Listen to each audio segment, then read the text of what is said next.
English with me. Today we start learning English about pronunciation សួស្តីអ្នកនរគ្នាសូមស្វាគមន៍មកកាន់ Channel YouTube របស់ខ្ញុំដែលជាវីដេអូទី1ផងដែរហើយក្នុងការដែលខ្ញុំបង្ហាញនេះគឺនិយាយអំពីការបញ្ចេញសម្លេងនិងការបបែកពាក្យដើម្បីឲ្យឆាប់ចេះនិយាយក្នុងភាសាអង់គ្លេសដែលអត់ចាំបាច់ថាតើតើយើងនិយាយ sound ដូចជនជាតិភាគជនជាតិដើមបានយើងចេះនិយាយអត់ទេគឺត្រូវការក្លាហាននិងហ៊ាននិយាយសម្រាប់ពាក្យទី1គឺពាក្យថា improve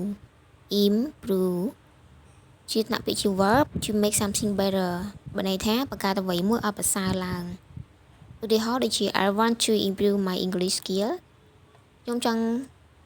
ពង្រឹងទៅលើសមត្ថភាពភាសាអង់គ្លេសចំពោះពាក្យទី2ពាក្យថា confident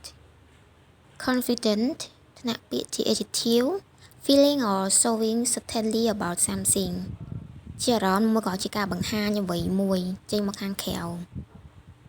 ឧទាហរណ៍ដូចជា she is a very confident lady នាងមកគាត់ដែលយើងហៅថាភាសាដែលរំទុំនេះថាគាត់គឺមាន confident ជាមនុស្សដែលមាន confident សម្រាប់ពាក្យទី3គឺ practice ដាក់ពាក្យជា verb to expected procedure or way of doing of something ជាការដែលយើងចាប់ផ្ដើមដំណើរការឬមកក៏ការធ្វើអ្វីមួយឧទាហរណ៍ដូចជា they practice piano music on weekends ពួកគេចាប់ផ្ដើមលេង piano នៅពេលចុងសប្តាហ៍ they practice piano on the weekend សម្រាប់ពាក្យទី4គឺពាក្យថា mistake ដាក់ពាក្យជានាម an act or judgment that is misguided or wrong បានន័យថាជា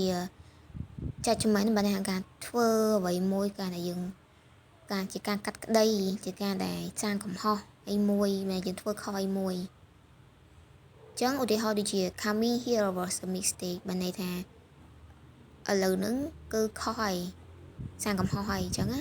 ហើយដាក់ពាក្យជា verb វិញbe wrong about បានន័យថាវាដូចគ្នាគ្រាន់តែមួយការ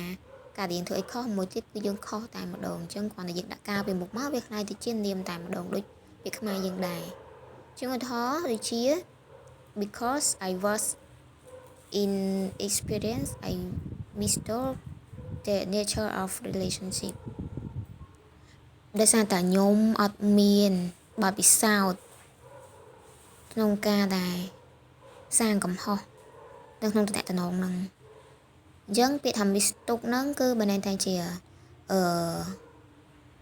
verb របស់ present simple ដែរទៅ mistook អីចឹងណាអ្នកគ្នាអាហ្នឹងមិនបាច់ជំឆ្ងល់ចាំមេរៀនបន្ទាប់ខ្ញុំនឹងបង្ហាញប៉ុន្តែគឺយើងនិយាយទៅពីការបំបែកពាក្យនិង pronunciation ព្រោះពេលខ្លះយើងឃើញពាក្យហ្នឹងទៅសេអញ្ចឹងប៉ុន្តែយើងអត់អានអញ្ចឹងហើយយើងអាស្រ័យទៅលើ pronunciation អញ្ចឹងសរុបចំពោះពាក្យទី5ពាក្យ speak ដាក់ពាក្យជា verb say something or to express a feeling បានន័យថាជាការដែលធ្វើជាការធ្វើតាមសៀមណានិយាយបើយើងនិយាយអីមួយធ្វើសកម្មភាពអីមួយឧទាហរណ៍ I understand English but I can't speak I understand English but I can't speak ខ្ញុំយល់ពីភាសាអង់គ្លេសក៏ប៉ុន្តែខ្ញុំមិនអាចនិយាយបានទេអញ្ចឹងអាចនិយាយបានថាយើងនៅមានកម្រិតអីចឹងទៅឬមួយក៏យើងខ្មាស់អៀនសំខាន់គឺភាពខ្មាស់អៀនហ្នឹងហ្មងយើងអត់ហ៊ានក្នុងការដែលអនុវត្តអត់ហ៊ាននិយាយព្រោះយើងជាជនជាតិខ្មែរអ្នកនរគ្នាកុំខ្លាចក្នុងការដែលនិយាយតែយើងអត់និយាយគឺកៀងប្រហើយគឺយើងអត់បានន័យថា sound យើងគឺអត់ចេញអត់ហ៊ាននិយាយហ្មងអញ្ចឹងចំពោះពាក្យទី6គឺពាក្យថា learn យើងមើលស្រៈប្រកបចេញ learn ដាក់ពាក្យជា verb gain or acquire knowledge of or skill in something by study experience or being taught បានន័យថាជាការដែលយើងចាប់ផ្ដើមរៀនក្នុងការដែលស្រូបនូវចំណេះដឹងមួយជំនាញអ្វីមួយដោយឆ្លងកាត់តាមរយៈមួយក៏ជាបទពិសោធន៍អ្វីមួយបើយើងទទួលយកអ្វីដែលជាអតីតកាលរបស់យើងយើងហៅថារៀនហើយឧទាហរណ៍ដូចជា I learn English every day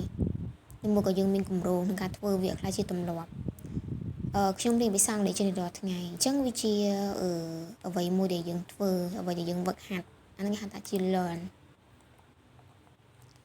ពាក្យបន្ទាប់គឺពាក្យ study យើងមើល study ប៉ុន្តែពាក្យថា study នេះយើងសង្កត់សំឡេងកន្លែង study យើងសង្កត់ទីកន្លែង star ហ្នឹងអ្នកនរគ្នាអញ្ចឹងដាក់ពាក្យជា verb មិន study ណាយើងអាន study ជា verb the devotion of time and attention to gaining knowledge of an academic subject especially by means of books បើន័យថាយើងជាអ្វីដែលយើងស្វះស្វែងក្នុងការចង់ដឹងបង្កើតចំណេះដឹងថ្មីមុខជំនាញអ្វីមួយដែលយើងចង់បង្កើតឲ្យវាប្រសើរជាងមុនយើងមិនថាយើងរៀនយើងស្វែងយល់អញ្ចឹងណាបើន័យតែតកតងជាមួយនឹងជំវិញសភៅព្រោះខុសពីពាក្យថា learn មិញ learn យើងរៀនបានច្រើន experience គេហៅថា learn ប៉ុន្តែតកតងមួយនឹងរៀនអ្វីជំវិញសភៅគេហៅថា study ឧទាហរណ៍ we study chemistry at 8 am we study chemistry at 8 am បើន័យថាពួកយើងរៀនគីមីនៅម៉ោង8ព្រឹកអញ្ចឹងបើន័យថាជុំវិញសភៅគឺយើងប្រើពាក្យថា study ការដែលយើងរៀនទី8 listen